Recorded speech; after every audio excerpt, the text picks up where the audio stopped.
Hi dear students, ಮತ್ತೊಮ್ಮೆ SLC friend YouTube ಚಾನಲ್ಗೆ ಸ್ವಾಗತ. ನಾವು ಇಂದು ಬೆಳಗಿಂದನೇ ಈ ಸೈನ್ಸ್ ರಿಲೇಟೆಡ್ ಇಂಪಾರ್ಟೆಂಟ್ ಕ್ವಶನ್ಸ್ ಕೊಡ್ತಾನೆ ಇದ್ದೀವಿ. ಸೊ ಇವಾಗ ಇದು ಕೊನೆ ವಿಡಿಯೋ ಆಗಿರುತ್ತೆ. ಸೊ ಈ ಒಂದು ವಿಡಿಯೋದಲ್ಲಿ ನೀವು 12ಕ್ಕೆ 12 ಮಾರ್ಕ್ಸ್ ತೆಗಿಲೇಬೇಕನ್ನೋ ಒಂದು ಉದ್ದೇಶದಿಂದ ಈ ಒಂದು PDF ನಿಮಗೆ ಕೊಡ್ತಾ ಇದ್ದೀನಿ. 12 ಔಟ್ ಆಫ್ 12 ಇದು ಚಿತ್ರಗಳಿಗೆ, ಅಂದರೆ ಯಾವ್ಯಾವ ಚಿತ್ರಗಳು ಬರುತ್ತೆ. ಸೊ ಇಷ್ಟು ಚಿತ್ರನ ನೀವು ಕರೆಕ್ಟಾಗಿ ನೋಡಿಕೊಂಡ್ರೆ ಲೆಸನ್ ವೈಸ್ ಕೊಡ್ತಾ ಇದ್ದೀನಿ. ಇಷ್ಟು ಚಿತ್ರನ ಪರ್ಫೆಕ್ಟ್ ಆಗಿಬಿಟ್ರೆ ನೀವು 12 ಮಾರ್ಕ್ಸ್ನ ಈಸಿಯಾಗಿ ತೆಗಿಬೋದು. ಸೊ ವಿತ್ ಇದರಲ್ಲಿ ನಿಮಗೆ ಒಂದು ಸ್ವಲ್ಪ ಟಿಪ್ಸ್ನ ಕೊಡ್ತಾ ಇದ್ದೀನಿ. ಸೊ ನೀವು ಹೆಂಗೆ ಮಾರ್ಕ್ಸ್ನ ಜಾಸ್ತಿ ತೆಗಿಬೋದು, 60+, 70+, 80 ಹೆಂಗೆ ತೆಗಿಬೋದು ನೀವು ಅನ್ನೋ ಕೆಲವೊಂದು ಟಿಪ್ಸ್ನ ಈ ಒಂದು ವಿಡಿಯೋದಲ್ಲಿ ನೀಡ್ತಾ ಇದ್ದೀನಿ. ಸೊ ದಯವಿಟ್ಟು ಪೂರ್ತಿ ವಿಡಿಯೋ ನೋಡಿ, ಚಾನಲ್ನ ಸಬ್ಸ್ಕ್ರೈಬ್ ಮಾಡ್ಕೊಳ್ಳಿ, ವಿಡಿಯೋಗೊಂದು ಲೈಕ್ನ ಮಾಡ್ಕೊಳ್ಳಿ. ಲೈಕ್ನ ಮಾಡ್ಕೊಂಡ್ರೆ ಬನ್ನಿ ಸ್ಟಾರ್ಟ್ ಮಾಡೋಣ. ಮೊದಲಿಗೆ ನೋಡಿ, ಈ ಒಂದು ಭೌತಶಾಸ್ತ್ರದಲ್ಲಿ ಏನು ಓದ್ಕೋಬೇಕಂದ್ರೆ ನೋಡಿ, ನಿಮ್ನ ದರ್ಪಣದಲ್ಲಿ ಬಿಂಬ ಉಂಟಾಗುವಿಕೆ. ಸೊ ವಿತ್ ನೀವು ಅದರ ಸಂಖ್ಯೆಯನ್ನು ಹಾಕಿದ ಚಿತ್ರ ಸಂಖ್ಯೆ 9.7 ಇಲ್ಲಿ ನೀವು ಓಪನ್ ಮಾಡಿದರೆ ಇದು ಕ್ಲೀನಾಗಿ ಇದೊಂದು ಸಿಗುತ್ತೆ ನಿಮಗೆ. ಇಂಗ್ಲೀಷ್ ಮೀಡಿಯಮ್ ಅವ್ರು ನೋಡಿ, ಇಲ್ಲಿ ನಿಮ್ಗೆ ಗೊತ್ತಾಗಿಲ್ಲ ಅಂದರೂ ಇದನ್ನು ರೆಫರ್ ಮಾಡ್ಕೋಬೋದು. 9.16, 10.6, 11.1. ಸೊ ಇದನ್ನು ನೀವು ರೆಫರ್ ಮಾಡ್ಕೊಬೋದು. ಸೊ ನೋಡಿ, ಅದಾದಮೇಲೆ ಪೀನ ಮಸೂರದಲ್ಲಿ ಬಿಂಬ ಉಂಟಾಗುವಿಕೆ. ಸೊ ಆಲ್ಮೋಸ್ಟ್ ಎರಡು ಸೇಮ್, ನಿಮ್ನ ದರ್ಪಣದಲ್ಲಿ ಬಿಂಬ ಉಂಟಾಗೋದು ಮತ್ತು ಈ ಒಂದು ಪೀನ ಮಸೂರದಲ್ಲಿ ಬಿಂಬ ಉಂಟಾಗೋದನ್ನ ಪರ್ಫೆಕ್ಟ್ ಮಾಡ್ಕೊಳ್ಳಿ. ಬೇಕಂದರೆ ನೋಡಿ ಇಲ್ಲಿ ಇಕ್ಕಿರ್ತೀನಿ, ಕ್ಲೀನಾಗಿ ಸ್ಕ್ರೀನ್ಶಾಟ್ ಹಿಡಿದುಕೊಳ್ಳಿ. ಸೊ ಇದೆರಡು ಒಂದೇ ಲೆಸನ್ನು ಬೆಳಕು ಪಡದಲ್ಲಿದೆ. ಸೊ ಇದು ಎರಡನ್ನ ಕರೆಕ್ಟಾಗಿ ಪ್ರಿಪೇರ್ ಆಗಿ. ಅದಾದಮೇಲೆ ನೋಡಿ 10.6 ರೋಹಿತದ ಪುನರ್ ಸಂಯೋಜನೆ. 11.1 ವಿದ್ಯುತ್ ಮಂಡಲ, ಸರಳ ವಿದ್ಯುತ್ ಮಂಡಲ. 11.1 ಕೋಷ್ಟಕ ಬಂದ್ಬಿಟ್ಟು ವಿದ್ಯುತ್ ಮಂಡಲ ಸಂಕೇತದ ಕೋಷ್ಟಕ. ಸೊ ಇದು ನಿಮ್ಗೆ ಆಲ್ಮೋಸ್ಟ್ ನೆನ್ನೆನೇ ಹೇಳಿದ್ದೀನಿ ನಿಮಗೆ. ಈ ಒಂದು ಸಂಖ್ಯೆಗಳು ಇಲ್ಲೇ ಪಕ್ಕದಲ್ಲಿ ನಿಮಗೆ ಅದರದ್ದು ಈ ವೋಲ್ಟ್ ಹೆಂಗಿರುತ್ತೆ, ಬಲ್ಬ್ ಹೆಂಗಿರುತ್ತೆ, ಅಮ್ಮೀಟರ್ ಹೆಂಗಿರುತ್ತೆ. ಸೊ ಅದು 1 ಮಾರ್ಕ್ಸ್ಗೆ ಡೆಫಿನೆಟ್ಲಿ ಬರುತ್ತೆ. ಈ ಒಂದು ಚಿಹ್ನೆ ಕೊಡ್ತಾರೆ, ಇಲ್ಲ ಅಮ್ಮೀಟರ್ನ ಕೊಟ್ಟು ಅದ್ರ ಚಿಹ್ನೆ ಹೆಂಗಿರುತ್ತೆ, ಇಲ್ಲ ಚಿಹ್ನೆ ಕೊಟ್ಟು ಇದು ಅಮ್ಮೀಟರ್ ಹೆಂಗಿರುತ್ತೆ, ಈ ಥರ ನಿಮಗೆ ಉಲ್ಟಾ ಪಲ್ಟಾ ಕೇಳ್ಬೋದು. ಸೊ ಅದನ್ನು ಕರೆಕ್ಟಾಗಿ ನೋಡ್ಕೊಳ್ಳಿ ಆ ಕೋಷ್ಟಕನ. ಅದಾದಮೇಲೆ ರೋಧಗಳ ಒಂದು ಸರಣಿ ಜೋಡಣೆ, ರೋಧಗಳ ಸಮಾನಾಂತರ ಜೋಡಣೆ, ನೇರ ವಾಹಕದ ಸುತ್ತಲೂ ಉಂಟಾಗುವ ಕಾಂತಕ್ಷೇತ್ರ. ಸೊ ಈ ಈ ಭೌತಶಾಸ್ತ್ರದಲ್ಲಿ ಇಷ್ಟನ್ನು ಪರ್ಫೆಕ್ಟ್ ಮಾಡ್ಕೊಳ್ಳಿ. ನೆಕ್ಸ್ಟ್ ಒಂದು ರಸಾಯನಶಾಸ್ತ್ರದಲ್ಲಿ. ಸೊ ರಸಾಯನಶಾಸ್ತ್ರದಲ್ಲಿ ನೋಡಿ, ಇದು ಡೆಫಿನೆಟ್ಲಿ ನೀವೆಲ್ಲರೂ ಪ್ರಿಪೇರ್ ಆಗಲೇಬೇಕು. ಯಾಕಂದರೆ ಇದರಲ್ಲಿ ಇರೋದೇ ಒಂದು 4 ಚಿತ್ರಗಳಿರುತ್ತೆ ನಿಮಗೆ. ಒಂದು ನೀರಿನ ವಿದ್ಯುತ್ ವಿಭಜನೆ ಇರುತ್ತೆ, ಸತುವಿನ ಚೂರು ದುರ್ಬಲ ಸಲ್ಫ್ಯೂರಿಕ್ ಆಮ್ಲದೊಂದಿಗೆ ವರ್ತನೆ. ಅದಾದಮೇಲೆ ಲೋಹ ನೀರಿನ ಆವಿಯೊಂದಿಗೆ ವರ್ತನೆ. ಆಮೇಲೆ ವಿದ್ಯುತ್ ವಿಭಜನೆಯ ಮೂಲಕ ತಾಮ್ರದ ಶುದ್ಧೀಕರಣ. ಸೊ ನೋಡಿ, ಇಷ್ಟನ್ನು ಪರ್ಫೆಕ್ಟ್ ಆಗಿ ಇದರಲ್ಲಿ. ಸೊ ಈ 4ರಲ್ಲಿ ಒಂದಂತೂ ಡೆಫಿನೆಟ್ಲಿ ಬರುತ್ತೆ. ವಿತ್ ಸಂಖ್ಯೆ ಕೊಟ್ಟಿದ್ದೀನಿ, ಚಿತ್ರ ಸಂಖ್ಯೆ 1.6, 2.1, 3.3, 3.12. ಸೊ ಇಷ್ಟನ್ನು ಇದಾಗಿರಲಿ. ನೆಕ್ಸ್ಟು ಜೀವಶಾಸ್ತ್ರದಲ್ಲಿ ತೆರೆದ ಮತ್ತು ಮುಚ್ಚಿದ ಪತ್ರರಂಧ್ರ, ಇದನ್ನು ಪ್ರಿಪೇರ್ ಆಗಿ. ಮಾನವ ಹೃದಯದ ನೀಳಛೇದದ ಚಿತ್ರ, ಅದಾದಮೇಲೆ ನೆಫ್ರಾನ್ನ ಚಿತ್ರ, ಅದಾದಮೇಲೆ ಮಾನವನ ಮೆದುಳು, ಅದಾದಮೇಲೆ ಪರಾಗಕೋಶದ ಮೊಳೆಯುವಿಕೆ. ಸೊ ಇಷ್ಟನ್ನು ನೀವು ಪ್ರಿಪೇರ್ ಆಗಲೇಬೇಕಿಲ್ಲಿ. ಇಷ್ಟು ಪ್ರಿಪೇರ್ ಆದರೆ ಇದರಲ್ಲಿ 1 ಸಿಗುತ್ತೆ ನಿಮಗೆ, ಇದರಲ್ಲಿ 1 ಮಾರ್ಕ್ಸ್ ಬರುತ್ತೆ ಮತ್ತು ಇದರಲ್ಲಿ 1 ಕ್ವಶನ್ ಬರುತ್ತೆ. ಸೊ ಇಷ್ಟನ್ನು ಪರ್ಫೆಕ್ಟಾಗಿ. ಭೌತಶಾಸ್ತ್ರದಲ್ಲಿ ಸ್ವಲ್ಪ ವಿದ್ಯುತ್ ಶಕ್ತಿ ಇವೆಲ್ಲನೂ ಕರೆಕ್ಟಾಗಿ ಇದು ಮಾಡ್ಕೊಳ್ಳಿ. ನೋಡಿ ಚಿತ್ರಗಳು ವಿತ್ ಚಿತ್ರ ಇಲ್ಲಿ ಕೊಡ್ತೀನಿ ನೋಡಿ. ಇದು ಒಂದು ರಸಾಯನಶಾಸ್ತ್ರದಲ್ಲಿ ನಾನು ಹೇಳಿದ್ದು 3 ನಿಮಗೆ ಯಾವುದು, ನೀರಿನ ವಿದ್ಯುತ್ ವಿಭಜನೆ, ಸಾರಯುಕ್ತ ಸಲ್ಫ್ಯೂರಿಕ್ ಆಮ್ಲದೊಂದಿಗೆ ಸತುವಿನ ವರ್ತನೆ, ಆಮೇಲೆ ಲೋಹದ ಮೇಲೆ ಅಭಯ ವರ್ತನೆ, ಆಮೇಲೆ ಇದೊಂದು. ಸೊ ಈ 4ರಲ್ಲಿ ಒಂದು ಡೆಫಿನೆಟ್ಲಿ ಬರುತ್ತೆ.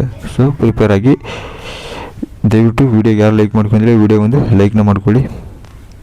ನೆಕ್ಸ್ಟು ಮಾನವನ ಮೆದುಳು. ಇದು ಜೀವಶಾಸ್ತ್ರದಲ್ಲಿ ಏನು ಓದಬೇಕು, ಶಲಾಕಾಗದ ಮೇಲೆ ಪರಾಗದ ಮೊಳೆಯುವಿಕೆ ಓದ್ಕೊಬೇಕು, ಮಾನವನ ಮೆದುಳು ಓದ್ಕೊಬೇಕು. ಅದಾದಮೇಲೆ ತೆರೆದ ಮತ್ತು ಮುಚ್ಚಿದ ಪತ್ರರಂಧ್ರ ನೋಡ್ಕೊಳ್ಳಿ.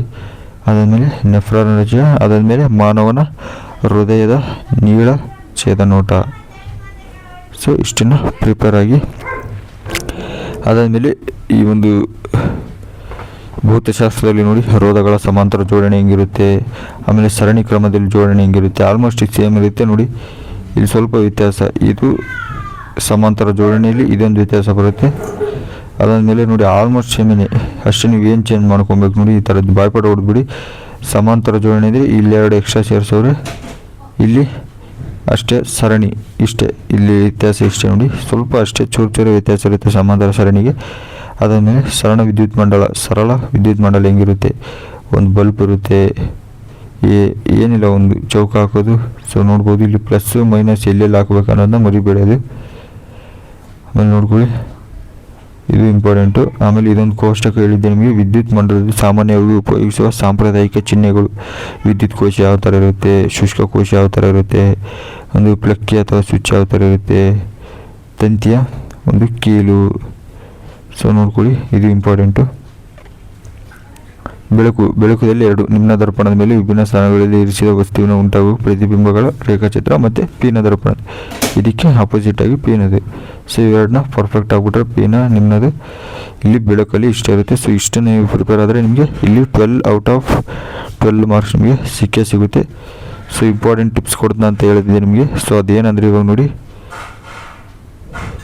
ಇಲ್ಲಿ ನಿಮ್ಗೆ ಏನು ಹೇಳ್ಕೊಡ್ತಾ ಇದ್ದೀನಿ ಅಂದರೆ, ಸೊ ನೀವೇನಂದರೆ ಈ ಒಂದು 4 ಮಾಡೆಲ್ ಕ್ವಶನ್ಸ್ ಪೇಪರ್ಸ್ನ ಇಲ್ಲಿ ನೀವು ಪ್ರಿಪೇರ್ ಆಗಲೇಬೇಕು. ಯಾಕಂದರೆ ಎಕ್ಸಾಮ್ ದೃಷ್ಟಿಯಿಂದ ಭಾಳ ಇಂಪಾರ್ಟೆಂಟ್. 4 ಮಾಡೆಲ್ ಕ್ವಶನ್ ಪೇಪರ್ ಏನು ಬಿಟ್ಟವರೋ ಬೋರ್ಡಿಂದ, ಅದು ತುಂಬಾ ಇಂಪಾರ್ಟೆಂಟು.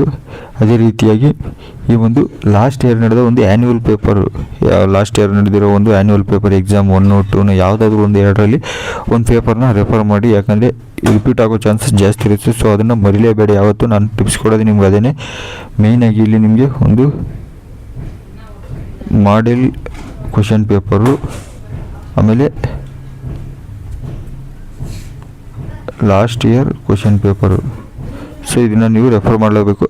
ಸೊ ಅದನ್ನು ನಿಮಗೆ ಡೌನ್ಲೋಡ್ ಮಾಡ್ಕೊಳ್ಳೋದು ಹೇಳ್ತೀನಿ. ಮಾಡೆಲ್ ಕ್ವಶನ್ ಪೇಪರ್ಸ್ ಏನಿಲ್ಲ, ನೀವು ಕ್ರೋಮ್ ಬ್ರೌಸರ್ನ ಓಪನ್ ಮಾಡ್ಕೊಳ್ಳಿ ನಿಮ್ಮ ಫೋನಲ್ಲಿ. ಅದಾದಮೇಲೆ ನೋಡಿ, ಇಲ್ಲಿ ನಾನು ಟೈಪ್ ಮಾಡಿದ್ದೀನಿ SSLC ಮಾಡೆಲ್ ಕ್ವಶನ್ ಪೇಪರ್ ಅಂತ.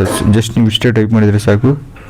ನೋಡಿ, ಫಸ್ಟ್ ಲಿಂಕೇ ಬರುತ್ತೆ ನಿಮಗೆ, ಫಸ್ಟ್ ಲಿಂಕೇ ಸಿಗುತ್ತೆ ನೋಡಿ. SSLC 2025-26 model question paper and key answers with key answers ಇದೆ.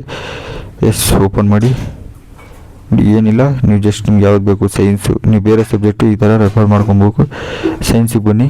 ನೋಡಿ, ಸೈನ್ಸ್ ಇಲ್ಲಿದೆ ಎಲ್ಲ ನಿಮಗೆ. English medium, Kannada medium. ನೋಡಿ, ಇಂಗ್ಲೀಷ್ 3 ಇದೆ. ಸೊ ಇಲ್ಲೊಂದಿದೆ, 4 ಇದೆ ಟೋಟಲ್. ಆಮೇಲೆ ಕನ್ನಡ ಟೋಟಲ್ 4 ಇದೆ. ಜಸ್ಟ್ ನೀವು ಯಾವುದೋ ಒಂದು ಸುಮ್ಮನೆ ನೋಡಿ, ಇಲ್ಲಿ ಪಕ್ಕದಲ್ಲಿ ಬನ್ನಿ. ನೋಡಿ, ಇಂಗ್ಲೀಷ್ ಮೀಡಿಯಮ್ 83E ಸುಮ್ಮನೆ ಕ್ವಶನ್ ಪೇಪರ್ 2ನ ಡೌನ್ಲೋಡ್, ಅಷ್ಟೇ ಡೌನ್ಲೋಡ್, ಓಪನ್.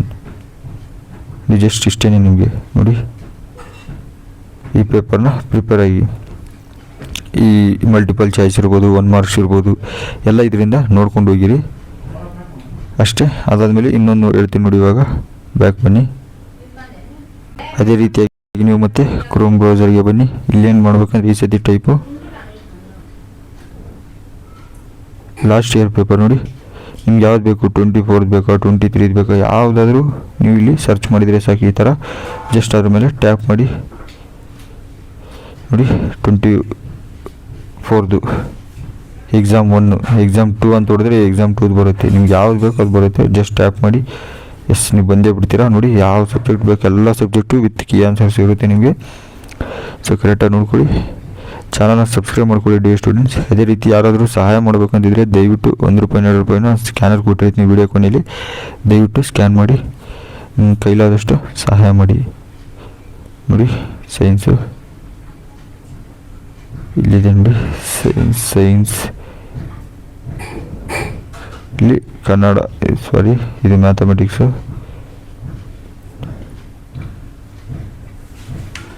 ನೋಡ್ಕೊಳ್ಳಿ, ಇಲ್ಲಿ ಸೈನ್ಸು ಎಲ್ಲ ಇದೆ. Hindi medium, Kannada medium, Telugu medium ಎಲ್ಲನೂ ಇರುತ್ತೆ. ನೋಡಿ, ಇಂಗ್ಲೀಷ್ ಮೀಡಿಯಮ್. ಸೊ ನಿಮ್ಗೆ ಯಾವ್ದು ಬೇಕಪ್ಪ, ಇವಾಗ ಕನ್ನಡ 83K. ಜಸ್ಟ್ ಅದ್ರ ಮೇಲೆ ಟ್ಯಾಪ್, ಒಂದೇ ಒಂದು ಟ್ಯಾಪ್ ಮಾಡಿದರೆ ಡೌನ್ಲೋಡ್ ನಿಮಗೆ ಇಲ್ಲಿ ಬಂದೇ ಬಿಡ್ತೀವಿ ಪೇಪರ್. ಇಷ್ಟೇ, ಇಲ್ಲೇ ಇರುತ್ತೆ ನಿಮ್ಮ ಕ್ವಶನ್ಸ್ ಎಲ್ಲನೂ. ನೋಡಿ, ಇಲ್ಲೆಲ್ಲ ನಿಮ್ಗೆ ಹೇಳಿದ್ದೆ ಸೌರಕೋಶಗಳಲ್ಲಿ ಬಳಸುವ ಧಾತು. ಸೊ ನೋಡಿ, ಇಷ್ಟೇ. ಇದು 1-2 ಕ್ವಶನ್ ಪೇಪರ್ಸ್ನ ಆಲ್ಮೋಸ್ಟ್ ರೆಫರ್ ಮಾಡ್ಕೊಳ್ಳಿ ಲಾಸ್ಟ್ ಇಯರ್. ಯಾಕಂದರೆ ನಿಮಗೆ ಎಕ್ಸಾಮ್ ದೃಷ್ಟಿಯಿಂದ ಇದು ಅನುಕೂಲ. ಅದಕ್ಕೋಸ್ಕರ ನಿಮಗೆ ಹೇಳ್ತಾ ಇರೋದು. ಮತ್ತೇನೋ ಡೌಟ್ಸ್ ಬಂದರೆ ನಮಗೆ ಕಮೆಂಟ್ ಮಾಡಿ ತಿಳಿಸಿ. ವಿಡಿಯೋಗೆ ಒಂದು ಲೈಕ್ನ ಮಾಡ್ಕೊಳ್ಳಿ. ಚಾನಲ್ ಸಬ್ಸ್ಕ್ರೈಬ್ ಮಾಡಿಲ್ಲ ಅಂದರೆ ಚಾನಲ್ ಸಬ್ಸ್ಕ್ರೈಬ್ ಮಾಡ್ಕೊಳ್ಳಿ. ನಿಮಗೆ ಏನೋ ಡೌಟ್ಸ್ ಬಂದರೆ ನಮಗೆ ಕಮೆಂಟ್ ಮಾಡಿ ತಿಳಿಸಿ. ಸಿಗೋಣ ಮುಂದಿನ ವಿಡಿಯೋದಲ್ಲಿ. Thank you for watching.